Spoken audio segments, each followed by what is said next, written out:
there's a very important key factor.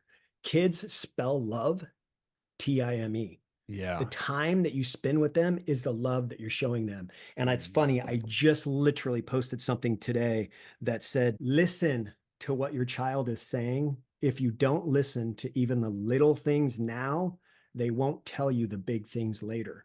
Mm, And that is something that is, it's very, very true. If your huge. child is trying to share something with you when they're 5, 6, 7, maybe 9, 10, and you're too busy doing other things to just kind of, half hear them, really not paying attention, and they can see it, Yeah. then when they're 16, 17, 18, and they need your assistance, they need your advice, they need your guidance, they're going to go, well, they don't listen to me anyways, so I might as well go somewhere else and look for some other person to help me, or some Yeah. other habit to help me, or some other drug to help me. And they're going to Mm. find those other things out there. Hey, this is a quick shout out from one of our awesome sponsors. Check this out. Check out this awesome video on this brand new product called Tornado Wind Turbine. Tornado, foldable micro wind turbine, has a vertical axis of rotation. Battery, generator, and 2 USB chargers are placed in the turbine. Savonius rotor with booster dome, top mounted. Turbine Tornado is compact and can be taken with you on a trip. Assembly and installation take only a few minutes. Tornado captures the wind's power and converts it into electricity. The built-in battery is efficiently charged by the wind. Built-in 12,000 milliamp hours battery is wind charged efficiently. Tornado folds up quickly and easily and charges 2 devices at the same time. Tornado Turbine is your reliable companion. 1/4 inch standard thread allows the use of accessories. Make sure you check out Tornado Wind Turbine on their Indiegogo page in the link below.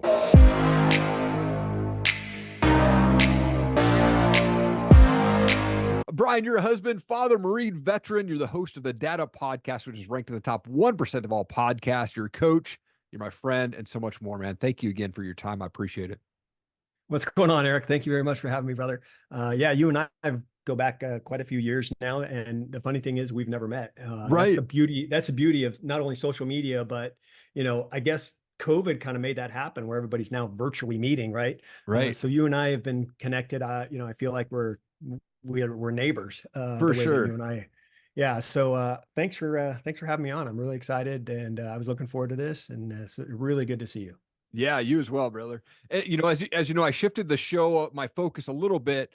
And so I'm talking more about faith and men's journeys with Jesus and how they balance that out with family and stuff like that. For you, what was that pivotal moment for you where you decided to step into that relationship with Jesus and give your life to him?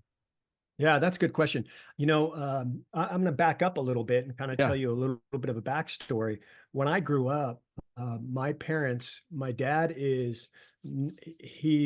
he's not sure if he should believe or not, so he's Mhm. kind of on the fence. Yeah. My mom grew up Catholic, but my whole life growing up in my household, we never once went to church.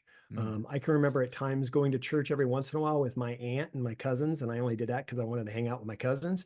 And then as I got older, especially in like the junior high, high school years, like 4 of my buddies were Mormon, Mm. and I used to go to Mormon church every Yeah. Sunday with them because, again, not because of the religious side of things, just because I wanted to hang out with my friends. I wanted to do Yeah. something with them. Totally. And I mean, I used to go to seminary school in the morning, like early in the morning on weekdays, because I was curious, but at the same time, I wanted to hang out with my buddies. Sure. But it was interesting, we got out of high school and that kind of all stopped and fizzled away. And then went into the Marine Corps, didn't really go to church much. I have to be honest, I wasn't sure what my relationship was with Jesus either. When I met my wife and we started having kids, my wife grew up Catholic. She's like, "Look, I want my boys to grow up in a Christian church, and we need to make sure that they have that foundation." So that's why they went through private school all the way from kindergarten all the way up through college. Nice. But it was important for us that our boys, regardless if I had a relationship or not, but our boys had a relationship or at least some understanding of Jesus and faith. And it's interesting. I'd have to go back and look at the actual date, how many years ago it was, but both my boys were a little younger. And I really started over the years, I really started to become stronger in my faith and Mm. really started to allow God to come into my heart and really start to mold me and help me to heal from all the past things that I've gone through and all that kind of stuff. And they were doing a thing at church where it was a baptism day. It was in the middle of the, regular Sunday. They do it every once in a while. And they said, "Hey, is there any volunteers that want to stand up and give their life to the Lord?" Mm. And both my boys were there. My wife was there. They had no clue. I had no clue I was going to do it. Honestly, it was just they told people to raise your hand if you want to volunteer and if you haven't been baptized. Yeah. And something just said, "You need to stand up. Wow. You need to stand up right now." And so I went like this to stand up. My wife's like, "What are you doing?" Like she was like, wasn't expecting it. Yeah. And I stood up. And Come then on. my wife's like looking like the deer in the headlights kind of look. And my boys are like, "What the heck's going on?" And then I just walked past them and walked up, and my wife came up and got a video of it. So that was Wow. the day that I really decided, you know what? I have to represent not only who I am to the Lord, but I have to represent myself and my relationship with Jesus Mm. to my boys. I Yeah. can't pressure them into having a relationship with God if I'm not doing it myself. Yeah. Practice what you preach, right? Our kids witness everything we do and they kind of emulate us. And if I didn't have a strong enough relationship with my Lord, how could I push that on my boys? It Yeah. didn't make sense to me. And so, make a long story short, that's how that shift happened. Come on. Man, that's so cool, dude. I love that moment of just being called in an instant and suddenly step into that, man, and going and giving your life to Christ. I love those moments when I'm seeing people that do that. And I mean, baptisms of my wife and I, we're just booger crying every time we see people get baptized, you know. It's awesome. But like what strategies do you do right now, like in your life with the busyness? I know your boys are at college, but like what strategies are you implementing to kind of balance your commitments to faith and family and your podcast and coaching, and then still being kind of that dad and husband? Wow, how do I balance it all? I don't know, man. If I had a magic wand that said, "Hey, here's the answer to it," I Yeah, just tell you, I'm just committed to it. That's what it is. If I have a drive and a passion to be passionate about all these areas of my life, and so it's like there's no exception. There's no excuses. I'm just going to do it. When come it on. comes to my faith, my wife and I, my boys are, my older son lives away from home. He's graduated from college. He lives in Arizona with a buddy. He's doing his own thing. My younger son just came back because he just graduated from college. So he's now back home. Yeah, But while we were, as you call empty nesters, sure. my wife and I still went to church. Just because Yeah, our boys weren't here, we still have a relationship with the Lord. So we still went to church. yeah, There were some days where we just didn't want to quite get up and drag ourselves to church. So we'd watch it on TV, we'd watch it sure. virtually, but most times we went to church. My older son and my younger son, they were in Arizona at the time. They went to church every Sunday. I absolutely Wow. loved it because they were close together as far as where they lived. My younger son was at school. My older son, lived with his buddy, and they were fairly about 15 minutes away from each other. And they would get up on Sunday morning together and go to church together. Whoa. And that's because of the relationship that we helped them develop as they grew older. And so they started going to church in Arizona. And when it comes to everything else, it is a balancing act. And I have to tell Sure. you, there's absolutely no way that you can be completely balanced on everything, because here's why. If I'm completely focused and balanced on my podcast, I can't be at the same time focused and balanced in other areas of my life. If I'm Totally. completely focused on my business, something else is going to fall to the wayside. If I'm completely focused on my running, something, you know what I mean? So there's no real true balance. You just Yeah. have to find what works, and you have to make sacrifices. And that's one of the things that I did throughout my life. When my boys were growing up, I just made sacrifices. I don't coach basketball anymore or any sports anymore. I retired from that a couple years ago. But hey, when I was coaching, I had a full-time corporate job. And I would have to leave work at 2 o'clock to go make the games or to go to practices. So in order to make sure that I gave my 100% effort to my job and then my 100% effort to my kid, I would get up at 4 a.m. and go into the office so I could give it a full day and still leave by 2 and have no, guilty conscience that I left stuff on my desk. Right. Yeah. I gave 100% to my job that day, and then I left, and now I'm giving 100% to my boy. Mm. And when it comes to my running, I don't take away time from my family to do my running. I've been committed to my fitness the last 2 years. Last year, I had a goal that I wanted to work out every single day of the year, and I accomplished that. And this year, my goal is a little different. I want to do 1,000 miles of running for the year, and I'm Yeah. already more than halfway done. Come on. But my commitment to running is something that I love to do. It's passionate. It helps me with my mental health. But what I wanted to do was I wanted to make sure I wasn't taking away from my family because I'm doing a lot of running. I'm competing in a lot of marathons right now, so all year long. So I have to get up super early in the morning so that way I can be done with my run before my family gets up or before my wife gets up. Yeah. And so we can get out the door. So it's just a matter of making sacrifices. And you know what? If you lose a little bit of sleep, that's okay. You need to get a good night's sleep. But if you lose a little bit of sleep, that's okay. If there's some shows you want to watch on TV, you know what? You need to, what's more important? Yeah. This or TV? What's more important? This or sleep? What's more Yeah. important? Those kinds of things. So that's kind of how I, balance it in my life. I just started implementing recently, really heavily into implementing, as I was telling you before we were recording, meditation, because I find we have a lot of stresses in our lives, and especially Yeah. me, I've got a lot of stress, and there's different things that I deal with anxiety. And so I've started really diving deep into the meditation and finding it helpful. So it's been really cool. Come on, man. Oh, that's awesome, man. That's awesome. Yeah, meditation, that quiet time, it's so important. And I think when you decide what you want to do and you just go for it, then yeah, you might sacrifice some sleep here and there, but it's worth it. I always say like my desire to be successful as a father, as a businessman, as an entrepreneur is more important than my desire to sleep. Sometimes, and sometimes that's bad. Sometimes that's good. But for me, it tends to work out where I don't even set an alarm anymore. I just wake up at 4:15, 4:30 now. And I just kind of get up and get stuff done before the Well, family wakes up. Right. you're a better man than I am because I cannot do that. So there have been mornings where I have literally slept through the alarm, and then my wife's hitting me on my body, going, "Hey, your alarm's going off," because I was just out. But it's funny. We're talking about kind of fitness and getting up in the morning. I mean, Yeah. I'm up at 4 o'clock in the morning when I have to go do a 7-8 mile run on a Wednesday. I'm up at 4 o'clock in the morning so I could get it done. Wow. And what's cool about the fitness that I've been going through is in December, I realized that even though I've worked out every day of the year, I didn't change my eating habits. None of that stuff changed. I really wasn't losing any weight, right? I was gaining muscle and all that kind of stuff, but I was still putting on weight. Yeah. So I decided to really focus in on eating, and I haven't changed my eating habit. Am I eating what I eat? But I've changed how I eat. Mm, And because of that shift, and because of my constant cardio that I'm doing, I'm running 50, 60 miles a week. yeah. I've managed to go from where I was in December to where I was just 2 days ago was a total of 62 pounds that I've lost. Come on, So man.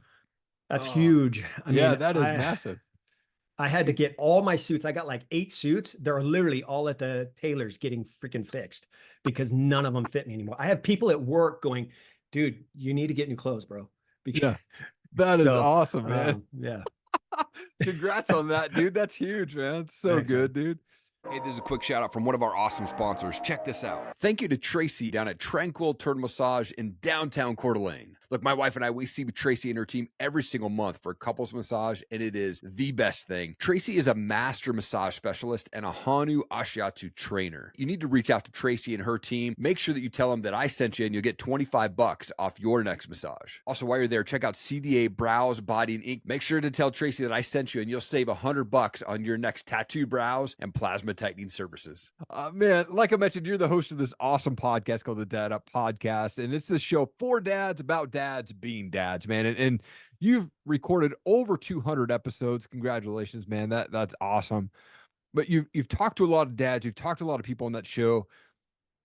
Is there a collective like common theme that you've heard from dads on your show that make an impact on your journey as a dad? My journey as a dad is something that I took very seriously. So some of the things, a lot of the things that I hear on the shows when I record and when I interview guests, already something that is what I believe in my own heart and what I believed when I was raising my boys. But that is being intentional with your time with your kids, and that is something that I was always good at. I grew up with parents that weren't intentional with their time with me. Not a knock on them. They had stuff they had to do. They were working sometimes two jobs. My mom worked two jobs, and then she owned a cleaning service at night. I used to go with her. She would clean, commercial buildings at night.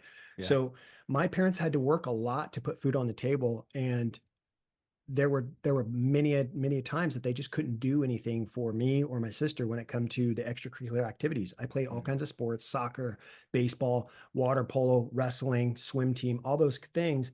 And my parents just never were there. And it's just the way it was. And I'll always remembered how it affected me, how it impacted me, Yeah. because I could look in the stands and see my buddies, several of my buddies, and see their family sitting there watching them. And I had no one.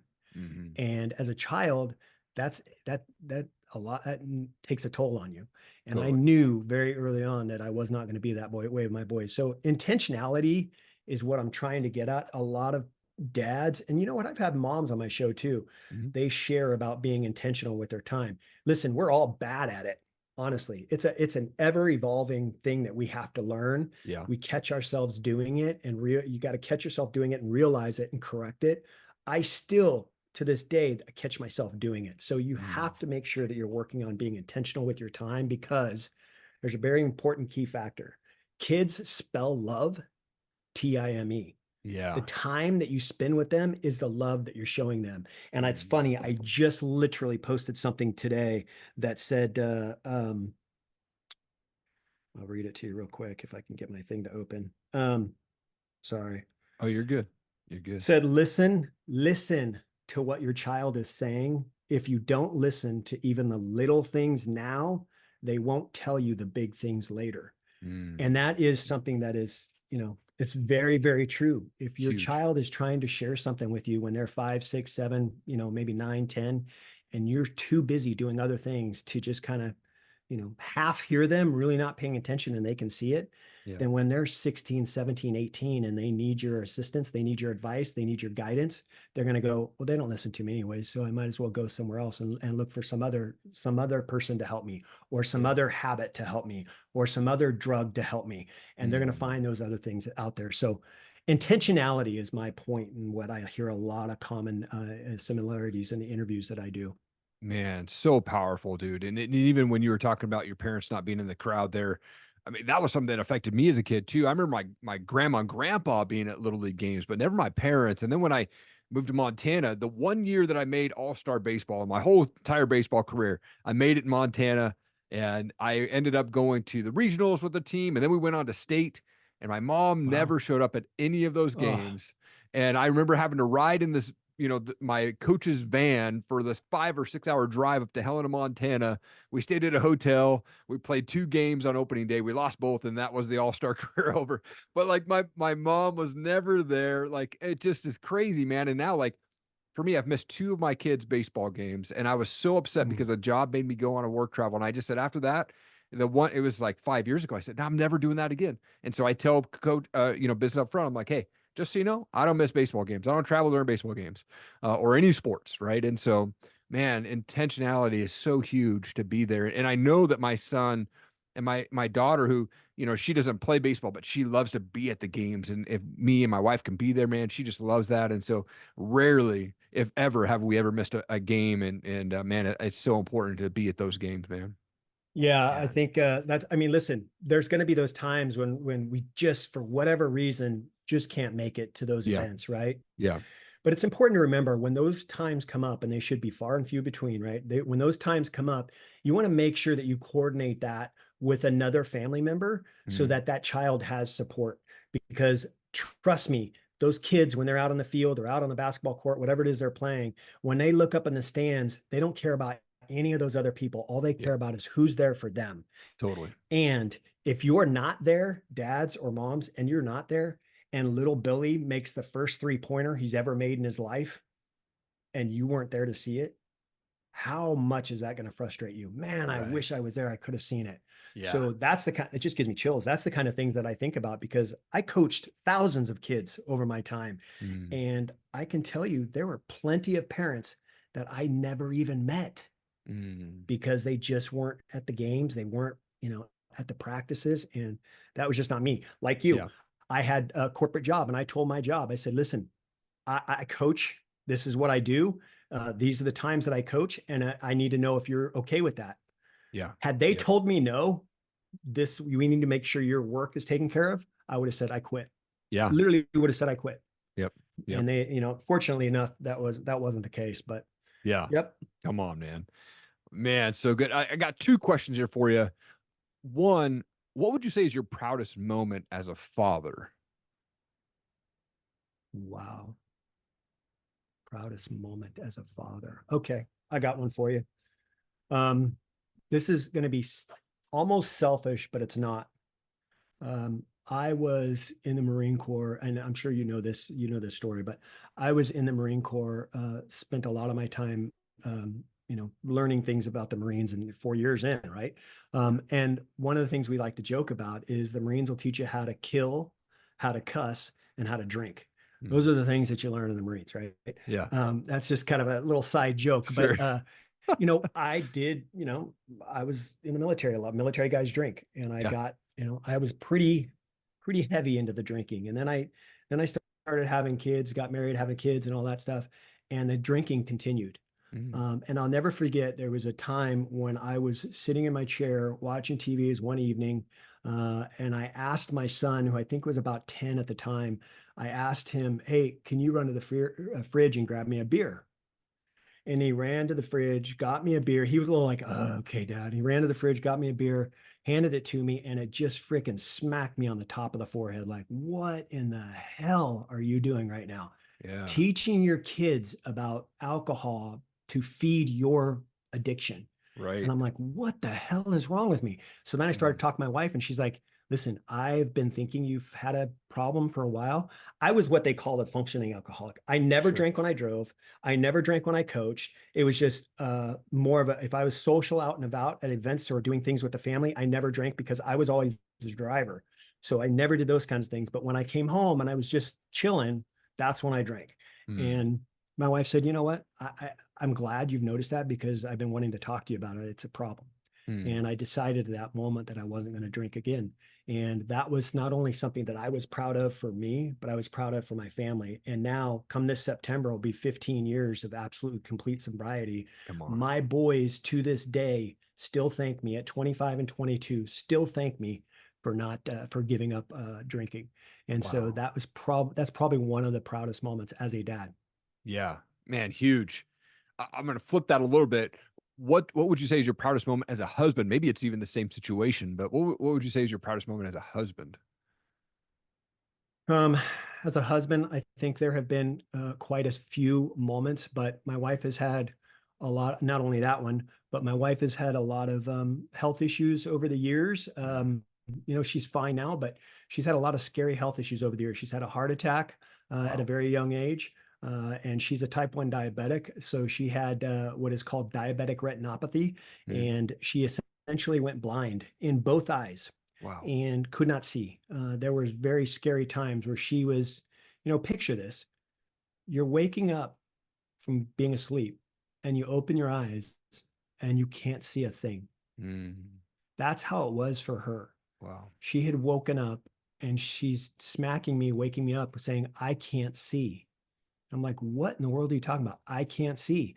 And it took a lot of time, and we ended up finding one of the world's best eye doctors around, and she still sees them to this day. And that was like, oh God, 10 years ago, something like that.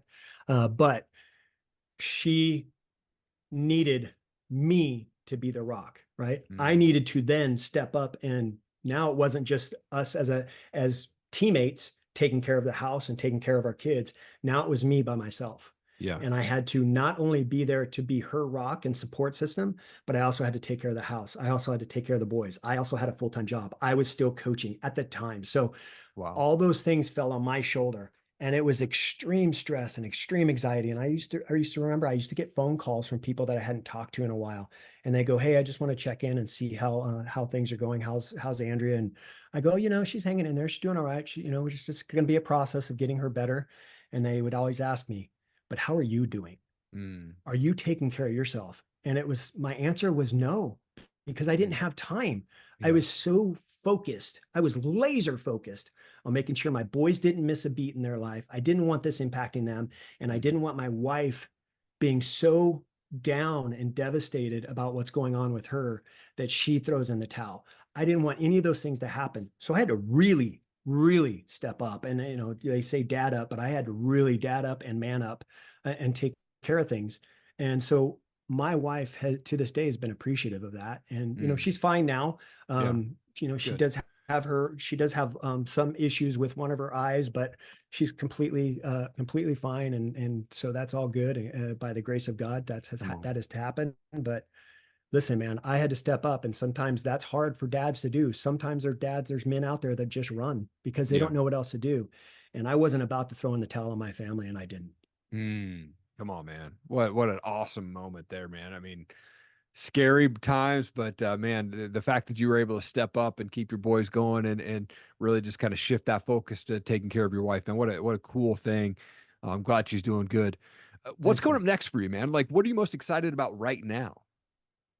Well, one of the things I've already kind of briefly mentioned is really honing in on my mental health, Hmm. my focus on that. It has been slowly building, Okay. um, and I just started a couple months ago seeing a therapist, and I just wanted to do it to just kind of hone in on how I'm doing with my mental health. Hmm. And I've also started taking up meditation, really heavily diving into the meditation. So that's been an interesting journey for me, and that is Yeah. something that I'm really excited to continue. As far as coming up for me, when it comes to the podcast, just continuing and do interviews. I just recently, a month or two ago, started doing the parenting pep talks where it's just me and the audience, just kind of sharing some tips and bit of information about parenting. Yep. But So good. that's going to continue. That is my podcast is not anything for me. It's to help other people, and I enjoy meeting it. I mean, I enjoy meeting people and Yeah. doing it. So that's going to continue.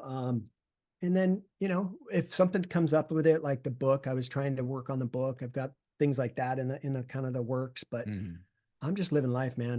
Trying to do the best I can, not only for myself, but for my family. And yeah, I mean, my wife and I are leaving on a trip next week. So Come on. I'm excited about that. We're going to South Carolina to check out some things. And yeah, Yeah. so yeah. Dude, I love it, man. You are doing an amazing job as a Thank you, brother. father, as a husband, man, and man, like I said, So are we you. I appreciate that, man. I appreciate it. Yeah, it's been I love the podcast world has brought us together, man. And like you said, we've never met in person, but man, you are definitely one of my closest friends, man, that I feel like I could just reach out to on anything, man. Yep. So I just appreciate you and man, I'm so thankful that you took time out of your day to join me on the show again, man. It was such a good conversation. You impacted a lot of people today. Thank you, Bryan. I appreciate you, bro. Hey, man, keep doing what you're doing. I appreciate you having me on, and anything I can do to help you. You and I have been pretty good friends through social media and through virtual meetings and telephone calls and stuff like that. We Yeah, almost met one time, almost that's got right. Yeah, super close, got super close. that's But right. yeah, we'll make it happen one of these days. But listen, I'm just proud of you, proud of the movement that you've gone through, not only with your podcast, but also, you've been through kind of a tough journey yourself over the last year or so, and I'm really proud of the way that you've stepped up and taken ownership for who you are as a husband and a father. So keep it up, brother. Yeah, I appreciate it, man. Thank you so much. Hey, if you've ever thought about starting a podcast but unsure where to go, you need to go check out erikallenmedia.com. Click on the resources tab there. I will walk you through how to start, launch, and run a podcast. I've recorded over 500 interviews since 2017, and I want to help you launch your podcast. Make sure that you hit that subscribe button so you catch every show when I drop them. Thanks again. Keep changing the world.